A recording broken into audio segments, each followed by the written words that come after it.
Բարև ձեզ, Վեստիեի տաղավարում ենք, ուրախ եմ ողջունել ձեզ։ Արցախի ռազմաքաղաքական ղեկավարությունը երեկ Բաքվում շինծու դատավարության արդյունքում դատապարտվեց 15-ից 20 տարվա կամ ՑՄ ազատազրկման։ Վեստիեի տաղավարում է այսօր իրավապաշտպան Գոհար Մելոյանը։ Բարև ձեզ, Տիկին Մելոյան, շնորհակալ եմ հրավերն ընդունելու համար։ Բարև ձեզ, շնորհակալ եմ հրավերի համար։ Տիկին Մելոյան, ինչի մասին է խոսում այս դատավարությունը եւ նման արդյունքները։ Դա առաջին հերթին մեր ազգի, մեր հայրիս ազգային ողբերգությունն ու խայտարակությունն է, հիրավի ամոթալի է, որ մեր ռազմական ղեկավարությունը այսօր գտնվում է այդ կարգավիճակում եւ դրան զուգահեռ մենք անընդմեջ այսօրվա հայաստանյան իշխանությունները խաղաղության մասին են խոսում, խաղաղությունը օրակարգ են դարձրել, բանակցային գործընթացներ են գտնվում ու մենք տեսնում ենք, որ մեր ռազմագերիների վերադարձի ուղղությամբ այդ դատավարությունները գոնե նվազագույն պահանջը միջազգային իրավունքի տարերին համահունչ կազմակերպելու ուղղությամբ որևէ պահանջատիրություն չի ներկայացվում։ Ու սա բնավ իմ կարծիքը չէ զուտ, սա իրողություն է, ինչի վերաբերյալ նաև այնտեղ գտնվող մեր ռազմագերիների, օրինակ Ռուբեն Վարդանյանի միջազգային իրավունքի հայտնի փաստաբանը հայտարարություն կատարեց, ասելով, որ նա իր պրակտիկայում նմանաբնույթ իրավիճակ չի տեսել, երբ երկրի ղեկավարությունը, քաղաքական իշխանությունը չի համագործակցում ռազմագերիների վերադարձման ուղղությամբ, իսկ երբ չկա համագործակցություն, այդ գործընթացը դառնում է անիմաստ։ Բացի այդ, մենք ունենք իրողություն, երբ այն իրականությունում, երբ մեր ռազմագերիները գտնվում են Ադրբեջանում, երբ ծայրաստիճան, հակաիրավական պրոցեսի մեջ են, սա դատավարություն չի կարող կոչվել, սա քաղաքական հաշվեհարդար է, ու մարդիկ առանց միջազգային իրավունքի, արդար դատաքննության, պաշտպանության հնարավորության, հիմնարար մարդու իրավունքները ոտնահարելով անհավասար պայմաններում են գտնվում, մեր երկրի գործադիր իշխանության ղեկավարը վարչապետը կանգնում եւ ասում է, դե մենք դեռ հարց ունենք, օրինակ Ռուբեն Վարդանյանը ինչ էր անում Արցախում։ Սա լրջագույն ահազանգ է ու մտահոգության տեղիք է տալիս, որովհետև միևնույն ժամանակ նաև մենք հիմա ունենք խաղաղության պայմանագրի նախաստորագրված տեքստը, որտեղ բոլորի դիմաց նախապայման կա միջազգային ատյաններում իրավական գործընթացներից հրաժարվելու։ Այնուամենայնիվ, այս ամենի համատեքստում կրկին ընդգծում եմ, եթե այդ խաղաղությունն իրական է, եթե բանակցային process-ում կողմերը ոչ թե ինչպես ակնհայտ կերպով, միակողմանի զիջումային քաղաքականության տրամաբանության մեջ են, ինչպես այսօրվա հայկական իշխանությունն է անում, այլ փոխադարձ հայելային պարտավորվածությունների տրամաբանության մեջ են, իսկ իրական խաղաղությունը, իրական փոխպայմանավորվածությունը միայն այդպես են հնարավոր, առնվազն պետք է բացառվեր ռազմագերիների հետ այն իրողությունը ու այն իրադարձությունները, որին այսօր մենք Ադրբեջանում ականատես ենք լինում եւ բնականաբար երեք մեծագույն ցավ կրկին բոլորս ապրեցինք, որովհետև եթե անգամ այնտեղ գտնվող ոմանց կան հարցեր, այդ հարցերի պատասխանները ու դրանց հետևանքները այդ մարդիկ պետք է կրեն բացառապես Հայաստանի Հանրապետությունում։ Իսկ մեր խնդիրն է ու ցանկացած հայկական իշխանության օրախնդիր պետք է լինի, օր առաջ ապահովումը, որպեսզի կետ մեկ ռազմագերի Ադրբեջանի Հանրապետությունում չմնա։ Տեսեք մարդիկ անգամ ինչ տեղի ունեցավ, մեծ բոլորիս հոգում տոնախմբություն էր, երբ 4 գերիների վերադարձը ապահովվեց, բայց դրան զուգահեռ Արտադատության նախարարությունը տեղեկատվություն տարածեց, որ 2 սիրիական մարդասպաններ, ովքեր Շուշիի մատույցներում էին ազատազրկվել, իրենք վերադարձվեցին, ըստ էության հավանաբար փոխանակում էր տեղի ունեցել, ինչպես լրահոսից կարելի էր տրամաբանական շղթա կառուցել, մարդիկ անգամ իրենց հանցագործների, վարձկան մարդասպանների հետքերով են գնում։ Այդ պայմաններում կրկին ընդգծում եմ, դա պետք է հայկական հանրության, հասարակության, հայ ժողովրդի պահանջատիրությունը դարձնել մեր ռազմագերիների, մարդիկ, ովքեր հերոս են, մարդիկ, ովքեր մեր պետականության ծննդի ակունքներում են գտնվում, նրանց վերադարձի ապահովումը կազմակերպել։ Գիտեն, իշխանությունը ինչ կարող է անել, որ չի անում։ Վարչապետը հայտարարում է, որ մենք իրավական առումով կարող ենք դիմել մարդու իրավունքների եվրոպական դատարան, դիմել են, բացի դրանից հատկապես Ռուբեն Վարդանյանի կողմով ընտանիքը շատ լուրջ իրավական գործընթաց է սկսում։ Մյուս կողմից իրավապաշտպաններ կարծես նախորդ դեպքով, քանի որ իրավական որևէ փաստաթուղթ չեղավ եւ մեր գերիների գալու, ներում շնորհելու եւ նույնիսկ սիրիացիներին հանձնելու, ինչու Թուրքիայի միջոցով հանձնել, այսինքն դրա որևէ իրավական փաստաթղթավորում գոնե չունեցանք, այս ամեն ինչը հաշվի առնելով մենք ի վերջո ավելի շատ աշխատում է իրավական կողմը, թե քաղաքական։ Նման հարցերում գերիների վերադարձների ապահովման չի կարող մեկ առանց մյուսի իրագործվել, այսինքն այս հարցերի իրականացումը կյանքի կոչումը ունի մի քանի բաղադրիչ, դրանք են թե իրավականը, թե քաղաքականը, թե դիվանագիտականը եւ ամենակարևորը անհրաժեշտ կամքի դրսևորումը։ Այս պայմաններում ես արդեն նախորդիվ ըստ էության ձեր հարցերի պատասխանը տվեցի, հա, ինչքան էլ որ օրինակ միջազգային իրավունքի ամենալրջագույն փորձառու մասնագետներին Ռուբեն Վարդանյանի ընտանիքը վարձում է, եթե չկա քաղաքական կամ քաղաքական իշխանության հետ համագործակցություն եւ նրանք չեն գնում, հա, համագործակցային process-ի մասնակցելիություն ունենալ, որպեսզի այդ բանակցային գործընթացի մի մաս դարձվի, այդ իրավիճակները ռեժիմով զբաղվում են գերիների վերադարձով։ Կեղծ է այդ հայտարարությունը, որովհետև եթե քաղաքական իշխանությունը ամենօրյա ռեժիմով զբաղվում է գերիների վերադարձի հարցով, մենք այս հետպատերազմյան Հայաստանում արդեն 2026 թվականն է, 6-րդ տարին է, հա, լրանում պատերազմից հետո, այդ 6 տարիների ընթացքում բազմաթիվ իրավիճակներ ունեինք, որով նաև ադրբեջանական կողմը պարտավորված էր բոլոր գերիների վերադարձնել։ Տեսեք, 4 գերի վերադարձվեցին, ովքեր 2020 թվականից գերեվարված են եղել։ 2020 թվականի նոյեմբերի 9-ի տխրահարճակ փաստաթուղթը, որը ըստ էության, հա, կարելի է անվանել ինչքան է անունով հայտարարություններ, ինքը բովանդակությամբ միջազգային պայմանագիրեր էլ չխոսենք, որ ներպետական վավերացում չանցավ, խախտումով ստորագրեց Միանյանը Նիկոլ Փաշինյանին որոշման արդյունք դարձավ, այնտեղ մի հատ կետ կար, որը մեր կողմից պարտավորեցնող էր, դա բոլորի դիմաց գերիների անհետ կորածների վերադարձներ։ Երբ որ դու լինելով հայկական կողմ, այնտեղ ժամային ճշգրտությամբ օրեր էր, հա, սահմանված, թե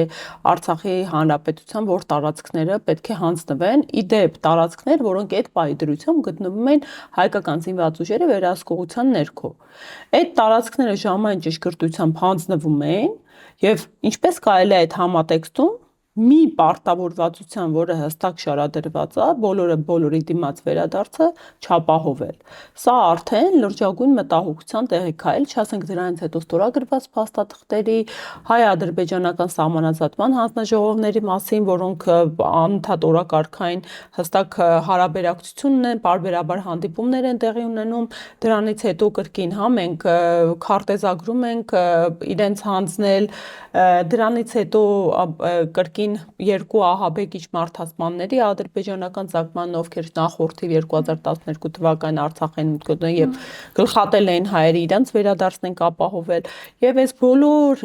դեպքերը թվարկելի նախապայմաններ կարող են հանդիսանալ մեր գերիների վերադարձը ապահովելու ուղղությամբ, կրկին ընդգծում եմ, հատկապես այն պարագայում, երբ հստակ այդ պարտավորությունը եռակողմ այդ հայտարարությունը փաստաթղթում սահմանված էր։ Հիմա ասում են, գիտեք, մենք ամենօրյա աշխատանք ենք տանում, բայց Ամերիկայի Միացյալ Նահանգներում, երբ իրենց նախագահ Դոնալդ Թրամփը ասում է, գիտես, ես գիտեմ, որ դուք գերիներ քրիստոնյաներ կան գերեվարված, պետք է ապահովել եւ մեր վարչապետը փորձում է լռեցնել այդ խոսույթը, ոչ թե ավելի բորբոքել եւ դարձնել դա օրակարգ բանակցային գործընթաց, դա ինձ որպես Հայաստանի Հանրապետության քաղաքացու, որպես հայ մարդու համար լուրջ մտահոգության տեղիք է տալի, երբ կրկին ընդգծում եմ իմ երկրի վարչապետը ասուլիսի ժամանակ գերեվարված Ռուբեն Վարդանյանի վերաբերյալ փոխանակ մյուս կողմին ուղված ադրբեջանական կողմին ինչքան է խաղաղության օրակարգ են գնում, լրացուցիչ նախապահանջներ ներկայացնել, այլ ասում եմ մենք դեռ հարցադրումներ ունենք, ինչ էր Ռուբեն Վարդանյանը անում Արցախի հանրապետությունում այդ օրերին, ինչ որ փորձելով թիրախավորել գերեվարված հայ մարդուն, Ես այդտեղ լրջագույն հարցադրումներ եմ արդեն դեպի իրենց ունենում, երբ միջազգային իրավունքի փաստաբանը ասում է, գիտեք, իմ կոպիտ ասած իմ ձեռքերը արդեն կապանված են այս process-ում, որովհետև հայկական իշխանությունները չեն գնում համագործակցության, ես այդտեղ այդ իշխանություններին ուղղված լրջագույն հարցադրումներ ունեմ։ Այսինքն իրենք առաջի անգամ չէ, որ պոպուլիստական մոլորեցնող հայտարարություններ են անում, մենք արդեն բազմաթիվ անգամներ, հա, իրարամերժ հայտարարությունների, սուտ սին խոստումների ականատես ենք եղել, հիմա սա հերթական իրավիճակներից է, բայց այս իրավիճակը անթույլատրելի է եւ անընդունելի է իմ կարծիքով ցանկացած բանական նորմալ հայ մարդու Մենք համար։ հայտարարում ենք, որ գնում ենք խաղաղության եւ այդ բարի կամքը դրանց մասին չխոսել, Ադրբեջանին հաջողանալը որպես պարտված կողմ, սա կարծես ընտրվել է որպես ռազմավարություն, նույնիսկ հանրապետության նախագահի մակարդակով շնորհակալություն ենք հայտնում Ալիևին եւ այլն։ Այս ամենը ի վերջո այդ բարի կամքը կբերի խաղաղության եւ գերիների վերադարձի։ Տեսեք, խաղաղությունը հենց այդ դրությամբ, քանի որ նաև հանդիսանում եմ մեր ձևով համակարգող շարժման համակարգող անդամ, մենք բազմիցս արդեն ունեցել հայտարարելու, հա, խաղաղությունը դա իրենց մենաշնորհը չէ։ Խաղաղությունը կրկին նորմալ ցանկացած հայ մարդու քաղաքական ուժի, կազմակերպության, հա, ով հայկական շահը մի փոքր կարևորում է, ու ընդհանրապես աշխարհում, հա, ցանկացած մարդու համար բաղձալի երազանք է, որևէ նորմալ բանական մարդ երբեք չի տենչում պատերազմի։ Խաղաղությունը բոլորիս օրակարգն է, բայց այդ խաղաղությունը իրական պետք է լինի, ոչ թե Հայաստանին իրական լինելը դարձնեն օրակարգ։ Մեր Հայաստանի Հանրապետությունը ավելի քան իրական է, մեզ մոտ ամեն ինչ ակունքային է, հիմնված է, հիմնավոր է, այդ բառախաղի փոխարեն իրական Հայաստան ձևավորելու փոխարեն մենք ունենք մեր իրական Հայաստանը։ Իրական խաղաղություն պետք է պարտավորեցնենք մեզ տալ, իսկ իրական խաղաղությունը միակողմանի զիջումային տրամաբանությամբ չեն ձեռք բերում։ Հենց այդ է լրջագույն վտանգը, որ այդ մատուցած խաղաղությունը բնավ իրական չէ։ Չես կարող դու գնալ։ Պաշտպանության նախարարն օրինակ է բերում, ասում է սահմանում զոհեր չկան, Ադրբեջանը ավելի քիչ է գրակում այս պահին։ Իսկ դրան Խաղաղություն չի։ Ես շատ ուրախ եմ, որ մեր սահմաններում զոհեր չկան, բայց նույն իրականության մեջ մի հատ վերջին 2 տարվա վիճակագրություն հանենք, ինչքան այնուամենայնիվ սահմանային հատվածներում զոհերի դեպքեր ենք ունեցել։ Այդ դեպքերի հետաքննությունները բնականաբար փորձում են կոծկել ու մենք չգիտենք ինչ հանգամանքներում են, այնուամենայնիվ մեր զինվորները մահանում, զոհվում, ներկայացվում է, հա, ու ամենահայտնի հնչյուն դեպքը, որի դատավարությունը հանրային ուշադրության ներքո գտնվում է, հայտնի ՀՌԴՀ, որի արդյունքում այդքան երիտասարդ զինծառայող զոհվեց, այնպես որ այս հայտարարությունն էլ միանշանակ չէ, դեռ հանգամանքներ են բարձվում, թե ոնց են պարբերաբար լրահոսում հայտնվում միջադեպեր մեր զինվորների մահվան դեպքերի մասին, եւ փորձ է արվում հետո հա ասել դա օրինակ, հա, տարաբնույթ վեճեր,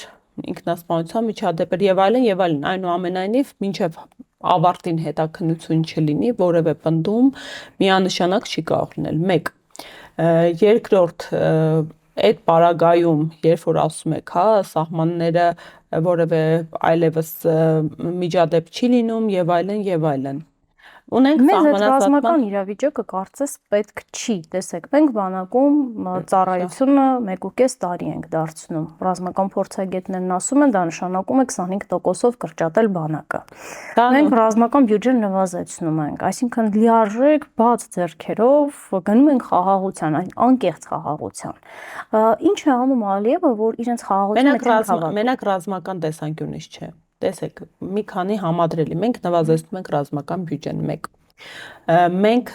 զինվորական պարտադիր ծառայությունը ըստ էության որոշակի զիջումներ են գնում ֆինանսական փոխհատուցումների արդյունքում արդեն համանուն օրենքը փոփոխությունը ընդունված է 2. Մենք զուգահեռ այսօրվա իշխանությունը այդ նույնաբնույթ քաղաքականությունը տանում է դեպի մշակութային ու քաղաքացիական գիտակցության տրամաբանություն,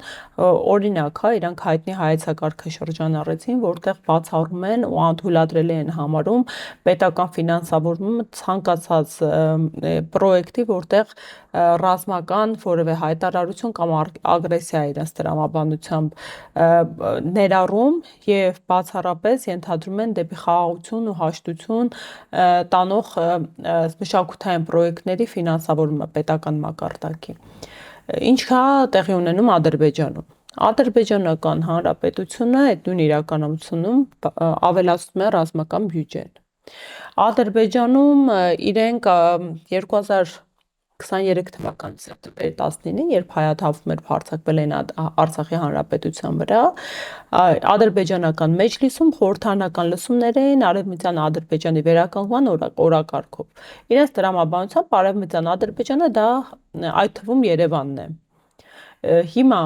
այդ իրական էլ չասեմ բազմաթիվ ադրբեջանական նախագահի ծայրահեղ ծանր խոսույթով ագրեսիա պարունակող ելույթների մասին նույն Արցախի հանրապետությունում, Շուշիում եւ այլն։ Հիմա մենք երկու իրականությունում ենք գտնվում ադրբեջանական լրահոսի տրամաբանությամբ ու դա եւս մեր հայտարարությունն է, որ մենք ստիպված ենք լինում ադրբեջանական լրահոսի հետևել, որպեսզի հասկանանք, որ ինչպիսին է տրամադրվածությունը, արդյոք մեր իշխանությունը իրականությունն են տրանսլյացիա անում մեզ փոխանցում, որովհետև հաջորդիվ գալիս է այնտեղի պաշտոնատար անձանց հայտարարությունը, որը ուղղակի հակասում է։ Մեր խնդիրը ի՞նչն է։ Այո, մեր խնդիրը կրկին եմ ընդգծում, երաշխավորված խաղաղությունն է, ոչ թե մտածածին, որպեսզի չհայտնվենք այն իրավիճակում, որ թշնամին սա զիջեցինք, սա տվեցինք, սա վերադարձրեցինք, եկանք Հայաստանի Հանրապետության տարածք, հա, եթե խաղաղությունն իրականն է ու կնքվել են այս բազմաթիվ փաստաթղթերը, այդ պարագայում ինչու ադրբեջանական զինված ուժերը չեն հեռացել արդեն հենց այսօրվա իշխանության, հա, Ալմա-Աթայի հռչակագրի տրամաբանությամբ Հայաստանի Հանրապետության ինքնիշխան տարածքից։ Դեռ մենք 3 մարտերի համատեքստում ունենք ադրբեջանական զինված ուժերի ներկայություն։ Եթե այդ խաղաղությունն իրական է, ինչի են իրենք ֆիզիկապես դեռ մեր ինքնիշխան աշխարհի կողմից ճանաչված երկրի տարածքում, պետության տարածքում գտնվում։ Եթե այդ խաղաղությունը իրական է, ինչը մտածածին չի, այդ ինչպես է Ալիևը, հա, անգամ Վաշինգտոնում այդքան բազմաչարչար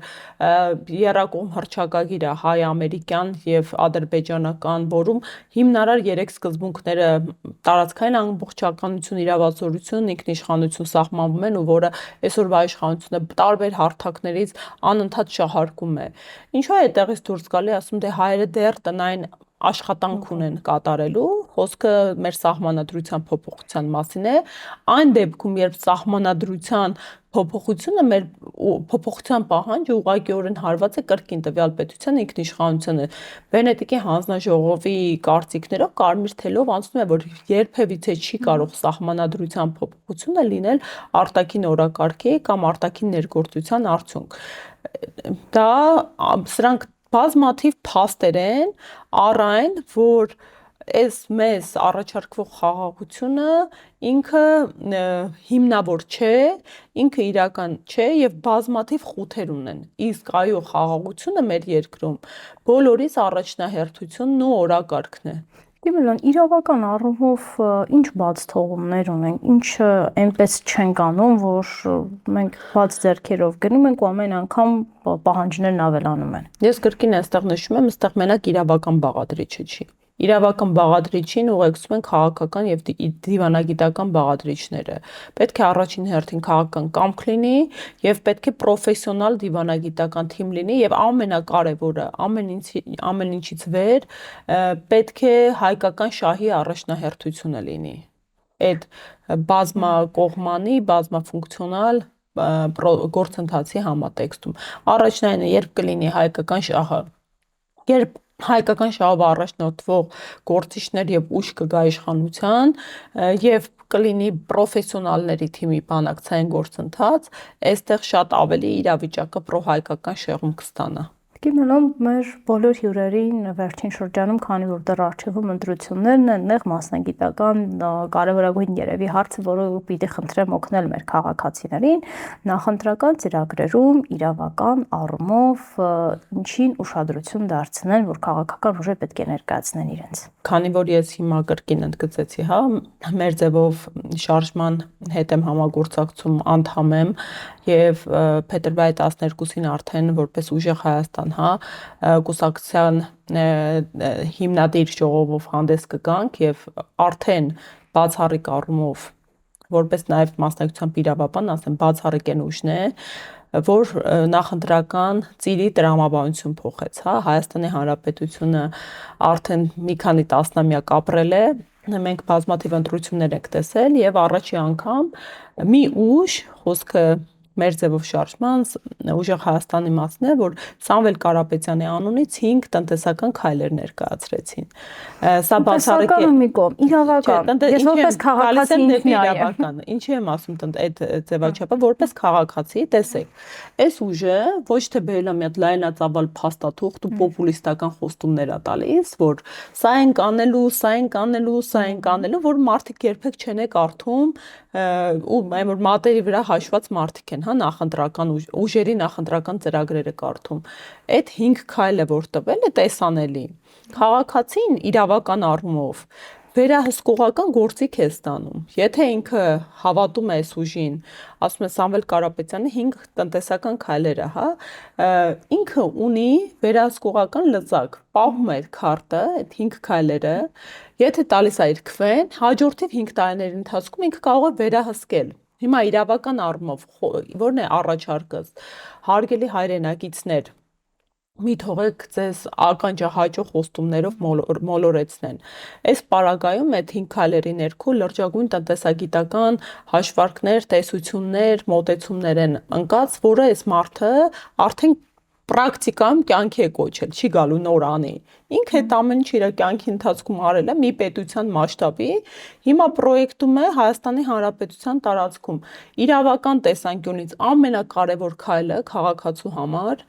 նախ իր մասնակցելիությունն է։ Շատ երկրներ կան, որտեղ ընտրական իրավունքը, ընտրական պարտականություն է քաղաքացու կողմից։ Գնացեք, իրացրեք ձեր ընտրական իրավունքը, մասնակցեք ընտրությունների, որովհետև երբ դու չես մասնակցում ընտրական գործընթացին, չես իրացնում քո քվեն,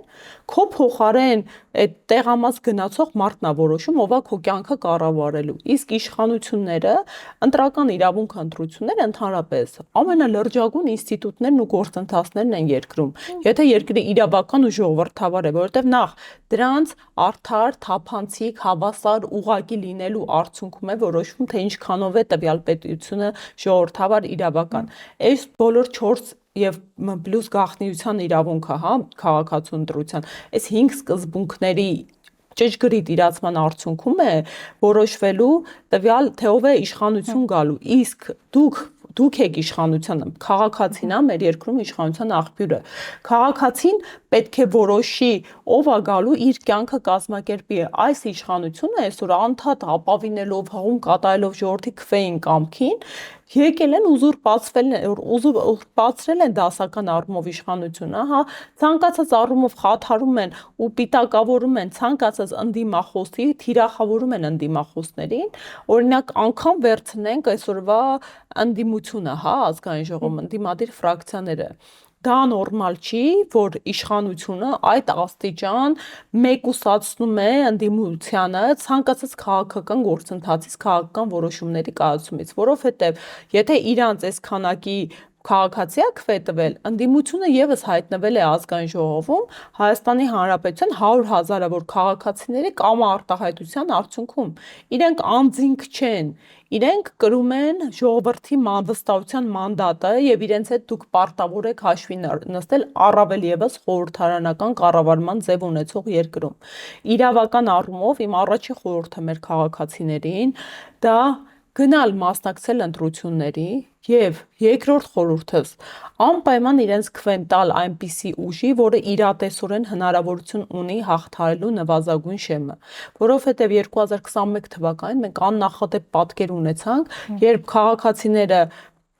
գնացին իրենց կամ արտահայտությամբ հանդես եկան եւ կրկին, հա, հազարավոր ձայներ փոշիացան։ Մոտավորապես 20% ձայն գնաց փոշիացավ կորավ։ Սա իրավական պետության համար շատ լուրջ խնդիր է, երբ մեկը երբ քաղաքացու ձայնը փոշիանում է, տեղ չի ասում, երկրորդը երբ քաղաքացիները չմասնակցելիությամբ իրենց անվստահությունն են հայտնում քաղաքական ուժերին։ Ու կրկնում եմ, հա, մենք օրինակ հիմա տարբեր սոցհարցումներով չափումներ ենք անում, հասկանում ենք քաղաքացիների տրամադրությունները, տրամաբանությունները, երիտասարդությունը բավականին անտարբեր է քաղաքական գործընթացների նկատմամբ։ Ես շատ կուզեի հասցնել, կոչ անել, ներառական դարձնել երիտասարդությանը, որովհետև տեսեք, արդեն ձեր կյանքն է կանխորոշվելու, ձեր կյանքին է ուղղակիորեն առնչվելու, թե ով է կառավարելու երկիրը։ Ու կրկին, որովհետև արդեն տարեց մարդիկ ինչ խնդիր ունեն, հա, սոցիալական, կենսաթոշակային հարցեր ունեն, օրինակ ասում ենք, հա, իրենց կյանքը արժանապատիվ ապրելու հնարավորության իրավունք պետք է ունենան եւ պետք է կենսապայմանները այնպիսի լինեն, որ կարողանան արժանապատվորեն իրացնել այդ կյանքի գոյի համար անհրաժեշտ նվազագույն պահանջները։ Իսկ երիտասարդներին մնացած բոլոր բաղադրիչները ուղղակիորեն առնչվելու են։ Ուստի երիտասարդը ամենաակտիվը պետք է մասնակցի ու որոշի, ով է գալիս իր կյանքը կառավարելու։ Իսկ դա բացառապես հնարավոր է հիմա ակտիվ լինելով, հետաքրքրվելով, ցույց չտալով, որ մանիպուլացնեն, որովհետև այնպիսի ժամանակներում ենք ապրում, որ անգամ հիմնական, հա, հանրային հեռուստաընկերությամբ ոչ ճշգրիտ տեղեկատվություն է գնում դեպի մեր հանրություն։ Սա շատ լուրջ խնդիր է, որ ժողովուրդը ունի օբյեկտիվ իրականության վերաբերյալ փաստահեն տեղեկատվություն ստանալու հնարավորություն։ Ու էլի երիտասարդությունը, հա, պետք է գործիքներից մեկը մի բան է ասում, գնացեք հետքերով, ստուգեք տարբեր աղբյուրներից, արդյոք դա ճիշտ է, ինչքանով է հավաստի,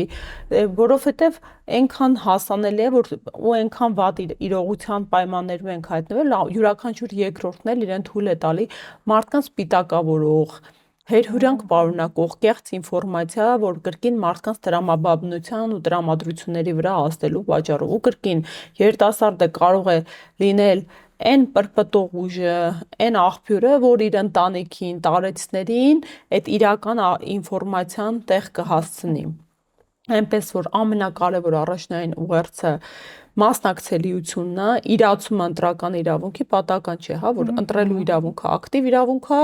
ընտրվելու իրավունքը պասիվ իրավունք է, որովհետև ամեն ինչի ակունքում ընտրելն է ու որևէ իշխանություն չպետք է գա ձեզ նեղացնի, ինչպես այսօր է, հա, քաղաքացուն դարձնի տուգանքի մատերիալ, թոշակառուին ասի, այդ դե 20-10 հազար դրամ ավելը ինչ եք անում ու հանրային հաշվետվողականության ինստիտուտներից հրաժարվի ու գաղտնի կերպով անդադ իրանց միլիարդավոր դրամների պարգևավճարներ հոսեն։ Դա նորմալ չէ, դա արդեն իսկ այս թվարկածս դեպքերը հակասում են ժողովրդավար ու իրավական մեխանիզմներին։ Բարի, շնորհակալ եմ հրավերն ընդունելու համար։ Ես հիշեցնեմ, որ մեր հյուրներ իրավապաշտպան Գոհար Մելոյանը, մենք քննարկում էինք ռազմագերների խնդիրները, ինչպես նաև զրուցեցինք իրավական սպասվող գործընթացների մասին։